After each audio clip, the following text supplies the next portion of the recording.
Epidemiología del dolor. El dolor es uno de los síntomas que se observa con más frecuencia en la práctica clínica. Es considerado una señal universal de enfermedad y constituye el motivo de consulta más común en el médico. El diccionario de la Real Academia Española lo define como una sensación molesta y aflictiva de una parte del cuerpo por causa interior o exterior. Todos los individuos, aun los más saludables, lo han experimentado alguna vez y pueden recordar distintos tipos de dolor. La interpretación semiológica del dolor requiere un conocimiento básico de las estructuras y de los mecanismos que integran la secuencia que va desde la aplicación de un estímulo adecuado hasta la percepción dolorosa y puede involucrar aspectos somáticos y psicológicos con repercusión social. Bases neurofisiológicas del dolor. La organización neuroanatómica del sistema sensitivo del dolor tiene algunas claves en evolución embriológica. A lo largo del desarrollo, cada segmento en crecimiento arrastrará consigo su inervación original, cualquiera que sea su ubicación final. En el temprano embrión de 3 hojas puede apreciarse una segmentación perpendicular al eje del cuerpo, correspondiente a las somitas, que persiste en el adulto con pocos cambios en el tórax y el abdomen, y con profundas modificaciones en la cabeza y las extremidades. Los somitas son bloques de mesodermo constituidos por 3 elementos. Un dermátoma, que se desplazará hacia afuera, debajo del ectodermo, para formar la dermis de la piel. Un miótoma, que originará los músculos, y un esclerótoma, generador de huesos y articulaciones.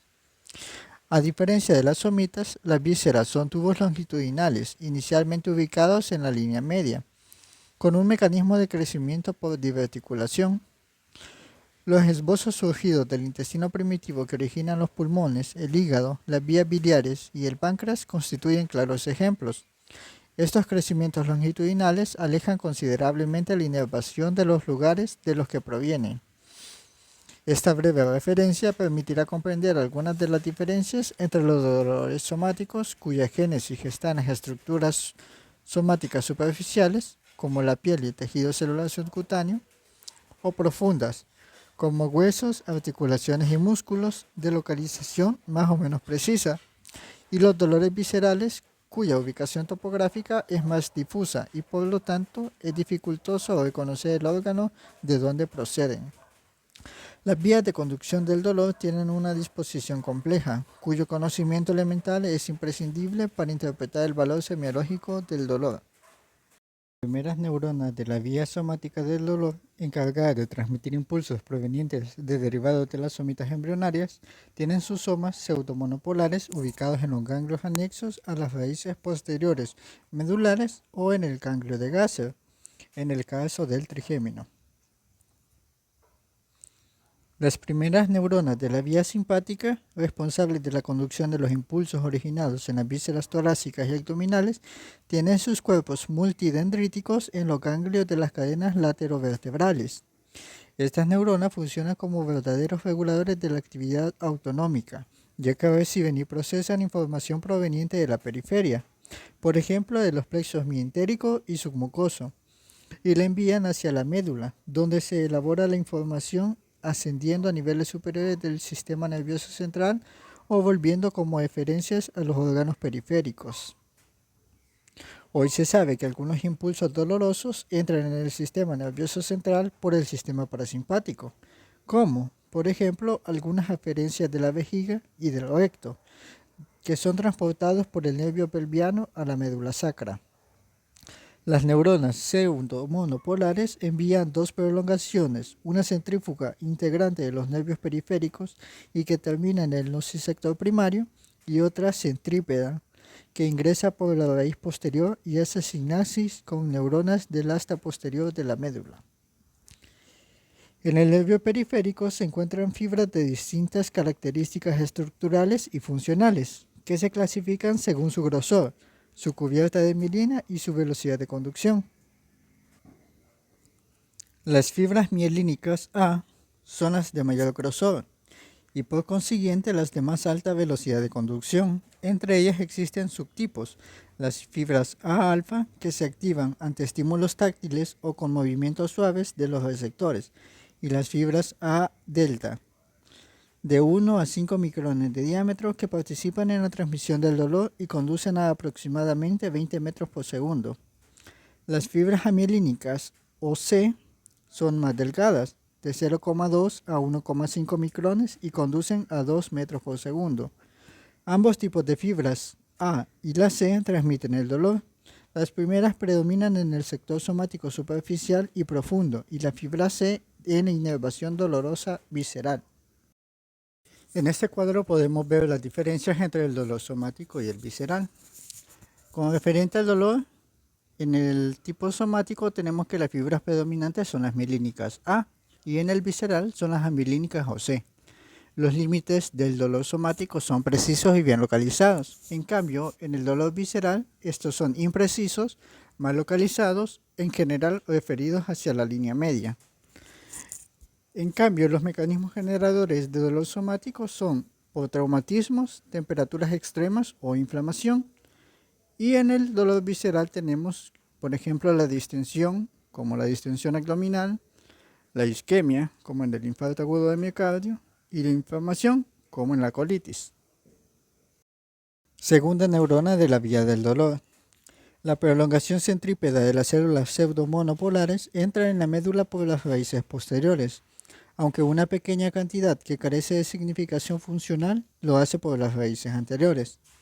Las aferencias viscerales ingresan al mismo nivel por donde salen las eferencias autonómicas simpáticas, por lo que están limitadas a la médula torácica, lumbar alta y a los segmentos sacros. El conjunto de fibras somáticas y viscerales que ingresa por una raíz hace sinapsis con numerosas neuronas de las distintas láminas de Besek de las astas posteriores, al mismo nivel de entrada o después de ascender uno o varios segmentos por el tracto de Lissauer. En estos núcleos participan como neurotransmisores la sustancia P y el glutamato, conocidos desde hace mucho tiempo, y además el péptido relacionado con el gen de calcitonina, la galanina, la somatostatina y el factor de crecimiento neural. El predominio del reconocimiento de los dolores originados en estructuras somáticas por sobre las viscerales y la disposición anatómica descrita producen a veces un error de interpretación sobre la procedencia del dolor. Esta confusión sobre el origen de la sensación es la base del llamado dolor referido, de frecuente observación clínica.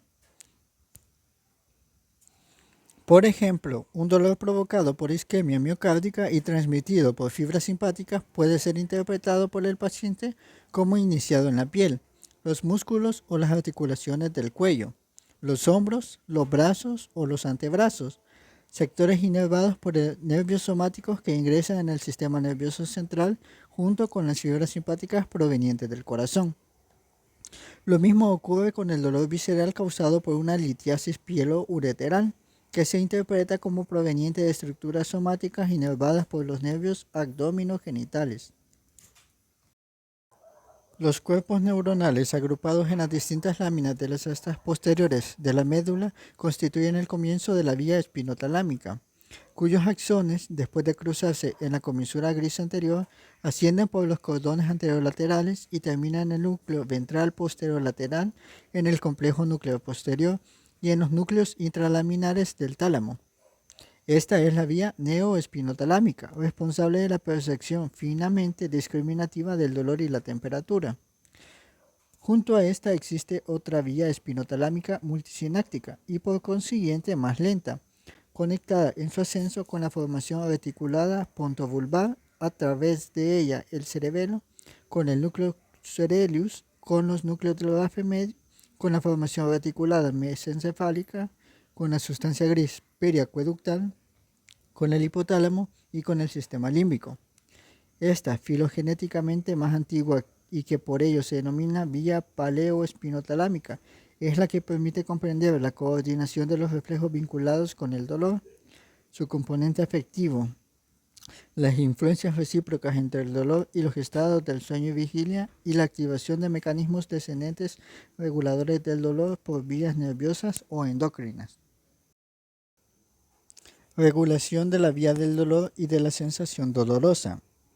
Cuando se produce una lesión periférica debido a una anoxia de acción prolongada, En particular, cuando se dañan nervios, se incrementan en número y duración las aferencias dolorosas, lo que provoca modificaciones fisiológicas y bioquímicas en los núcleos de las astas posteriores.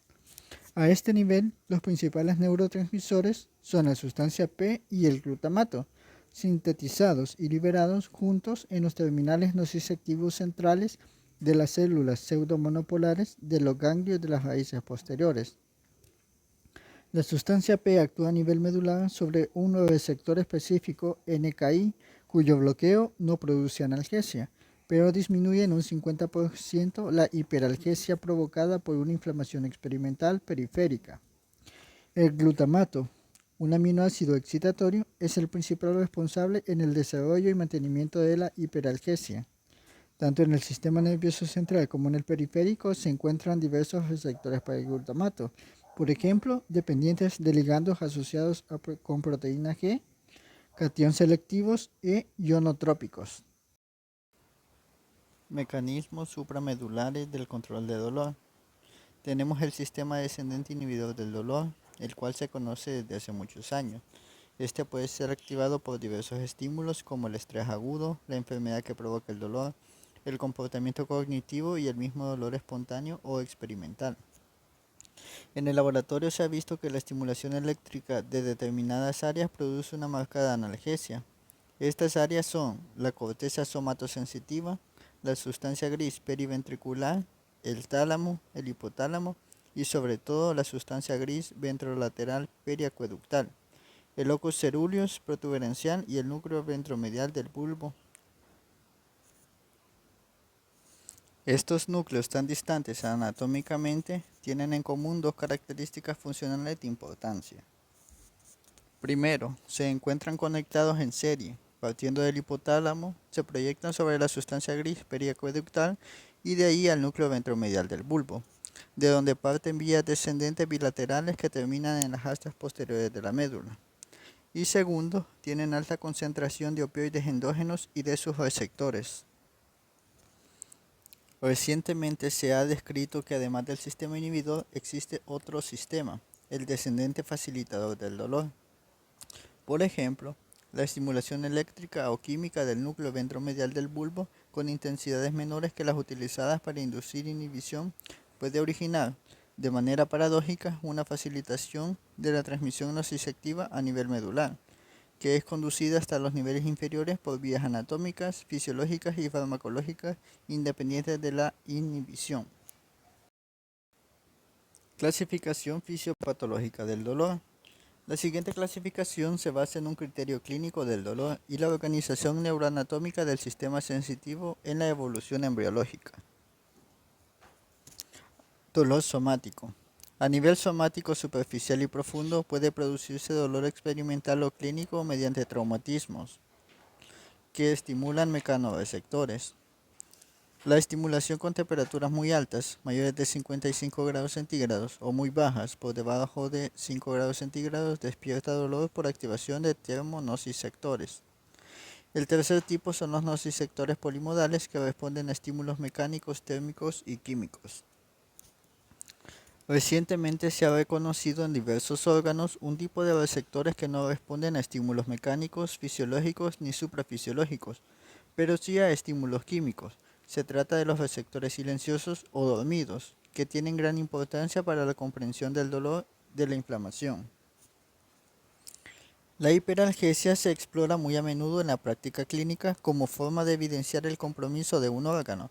Por ejemplo, cuando se produce dolor al movilizar una articulación artrítica, palpar el periósteo de un hueso infectado o infiltrado por células leucémicas, o percutir la región de la frente de un paciente con sinusitis aguda, maniobras que normalmente serían indoloras.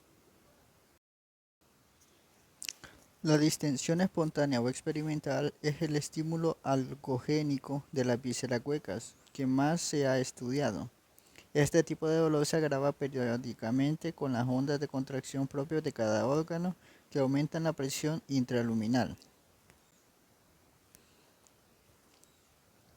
Esta es la base del dolor cólico, cuyas características pueden investigarse mediante la anamnesis. El segundo estímulo para el dolor visceral es la isquemia, La frecuencia y la significación de la isquemia miocárdica ha motivado una cantidad infinita de estudios fisiopatológicos sobre este mecanismo del dolor, que con las adaptaciones de cada caso puede extenderse a otros órganos como el músculo estriado y el intestino, donde genera claudicación intermitente y angina intestinal respectivamente. El último gran mecanismo es la inflamación, cuya observación clínica es frecuente. Diversos órganos abdominales de los que normalmente no tenemos noción se tornan dolorosos al inflamarse.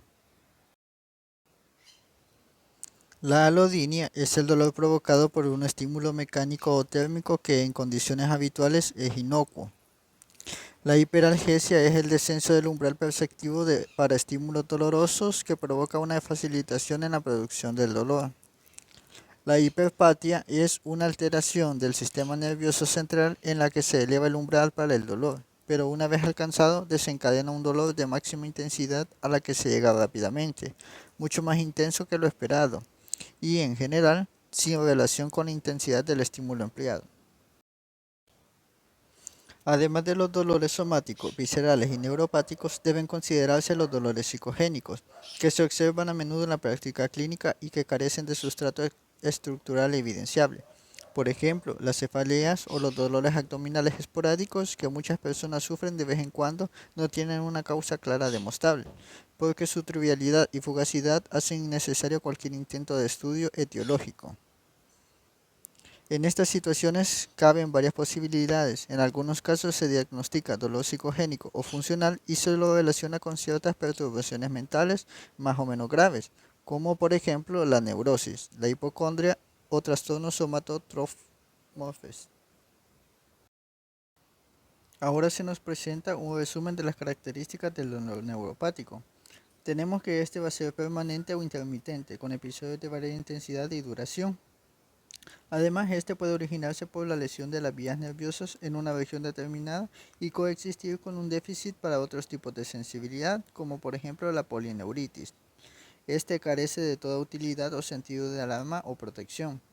Además, la estructura nerviosa se activa en forma espontánea y no requiere la participación de un estímulo externo para originar la señal del dolor. Tiene una topografía regional que no siempre respeta la distribución anatómica conocida como propia de un nervio, plexo ni raíz. En su génesis y mantenimiento participa el sistema simpático. Además, puede conducir trastornos tróficos importantes como la distrofia simpática refleja y puede estar acompañado por sensaciones anómalas como alodinia mecánica y térmica, hiperalgesia mecánica y térmica e hiperpatia. Semiología del dolor. Para empezar, vamos a hablar un poco de la antigüedad. La dimensión temporal es básica para la interpretación. En el dolor agudo, la duración puede ser corta, desde minutos hasta una semana. Las circunstancias en que se desencadena pueden ser claras y puede estar acompañado por fenómenos autonómicos como sudoración, intranquilidad, taquicardia, vasoconstricción, hipertensión y midriasis.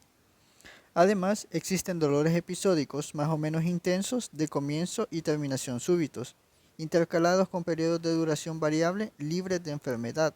Son los dolores paroxísticos recidivantes o no, que pueden observarse por ejemplo en la migraña y en la fiebre periódica familiar. El dolor crónico puede llegar a durar meses, no suele tener causas evidentes e inmediatas que lo expliquen, no lleva cortejo autonómico, pero a menudo está acompañado por alteraciones psíquicas que a veces es difícil establecer si son causa o consecuencia de la enfermedad. Son ejemplos frecuentes de dolor crónico las cefaleas y las lumbalgias. Como segundo punto tenemos la localización. Esta ayuda a establecer el órgano y el proceso que lo afecta. Los más evidentes son los dolores de las extremidades, cuyo origen es más o menos sencillo precisar. Sin embargo, a veces existen dificultades para establecer la naturaleza de un dolor que podría atribuirse a un déficit de perfusión en una arteriopatía obstructiva, a una lesión osteoarticular, a una miositis, a una polineuritis o a una mononeuritis múltiple. El problema es más complejo en el cráneo, el cuello, el tórax, el abdomen y el raquis, donde a veces es difícil determinar la estructura en la que se genera el dolor. Como tercer punto tenemos la irradiación. Un dolor puede quedar circunscrito a su punto de origen o extenderse a regiones más o menos distantes. Esta irradiación o propagación sugiere a veces la estructura afectada e incluso el mecanismo de su compromiso. Así, un dolor iniciado en la región lumbar que se corre hacia la región posterolateral del muslo, lateral de la pierna, llegando por el dorso del pie hasta los 3 primeros dedos y que aumenta con intensidad por la tos, el estornudo y con la maniobra de Valsalva, casi sin otro examen, puede interpretarse con seguridad como debido a la compresión de la quinta raíz lumbar en la porción en que todavía está envuelta por el saco dural.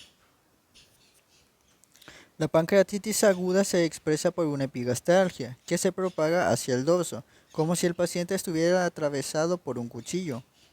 La colecistitis aguda, en cambio, suele hacerlo en forma de hemicinturón sobre el lado derecho. Como siguiente punto tenemos el carácter, que entre otras acepciones, este puede definirse como el conjunto de rasgos o circunstancias con que se da a conocer una cosa y que la distinguen de las demás. Los pacientes suelen ser capaces, según su estado psíquico, su cultura y su lenguaje, de describir con palabras y con gestos las particularidades de su dolor, y esta sola expresión alcanza muchas veces gran valor diagnóstico. Cuando un hombre de edad media de su vida señala con la mano crispada en garra un dolor prolongado, intenso y constrictivo en el medio del pecho, acompañado por un cortejo de manifestaciones adrenérgicas como sudoración, taquicardia, vasoconstricción o ansiedad, está describiendo casi con seguridad la presentación de un infarto agudo de miocardio. En cambio, al paciente tranquilo que consulta sin una sombra de preocupación por un dolor en el pecho, que señala con la punta de un dedo sobre una articulación condroesternal, se lo puede tranquilizar e informarle sobre la escasa gravedad de su enfermedad sin necesidad de muchos otros exámenes. En cuanto a la intensidad, tenemos que la cuantificación del dolor es un problema común a varias disciplinas, como la fisiología, la farmacología, la clínica y la psicología. En cuanto a fenómeno esencialmente subjetivo, la dependencia de la medición según la percepción del paciente es casi total. Solo pueden ayudar como elementos objetivos, aunque de valor muy relativo, las manifestaciones concomitantes como los gestos, las maniobras evitativas, ciertas conductas y algunos cambios autonómicos vinculados con la respuesta simpática al dolor. En la práctica clínica, la evaluación de la intensidad del dolor es sencilla en los extremos, tanto de un dolor leve, casi una molestia que forma parte de la experiencia de cualquier ser humano, como de los dolores extremos y desgarrantes, frecuentes en los servicios de urgencias, donde se ven, por ejemplo, heridos por arma blanca, politraumatizados, pacientes con pancreatitis aguda o con infarto de miocardio. Un método de cuantificación es la escala nominal, en la que se utiliza una serie discontinua de denominaciones de fácil comprensión para los pacientes, como dolor leve, moderado, intenso y ausente cuando desaparecen. Para los niños se ha creado un equivalente con esquemas de rostros que pasan por la alegría, la indiferencia, la preocupación y el llanto, que se presentan al pequeño paciente para que señale la intensidad de su dolor según la cara que mejor lo represente. El método más difundido por sus ventajas y practicidad es la escala visual analógica. En cada evaluación se ofrece al paciente un segmento de recta horizontal de 10 centímetros con divisiones cada 1 centímetro, pidiéndole que marque el punto en el que considera que se encuentra su dolor, partiendo de la base de que en el extremo derecho 10 estaría el dolor máximo y en el extremo izquierdo 0, la ausencia del dolor. Como último punto tenemos la atenuación o agravación del dolor. Las circunstancias en que aparece un dolor y la detección de sus factores agravantes o atenuantes son datos valiosos que puede aportar la anamnesis cuando se cuenta con una hipótesis diagnóstica bien orientada. En esta tabla se nos presentan unas características del dolor y algunos ejemplos. Por su carácter tenemos, por ejemplo, el lancinante o empuntada, y como ejemplo tenemos la pleuritis, urente o quemante como el herpes zóster o la úlcera gastroduodenal, el tipo sordo como el cáncer, el exquisito como la neuralgia del trigémino, el terebrante o taladrante como la odontalgia, el pulsátil como el acceso o forúnculo, el cólico o retorcijón como el cólico biliar o renal. Caso clínico. Paco, de 51 años, es conductor de ómnibus de larga distancia y padece gonartrosis. Cada semana debe tomar analgésicos antiinflamatorios no esteroideos para controlar el dolor de rodillas y cierta limitación funcional que dificulta su trabajo. En varias ocasiones ha tenido dolor abdominal quemante en la boca del estómago, que controla tomando ranitidina o suspendiendo la ingestión de los analgésicos. 4 días antes de la consulta, el paciente observó que la rodilla derecha estaba tumefacta, enrojecida, más caliente que la izquierda y le dolía mucho más que habitualmente, sobre todo al moverla o palparla suavemente. Alarmado recurrió a su médico, quien en el examen constató que además de los signos inflamatorios locales de la rodilla, el paciente tenía fiebre de 38 grados centígrados. Ahora tenemos el caso clínico número 2, en donde el señor Atilio, de 82 años, es traído a la guardia por presentar un dolor abdominal difuso de 24 horas de evolución.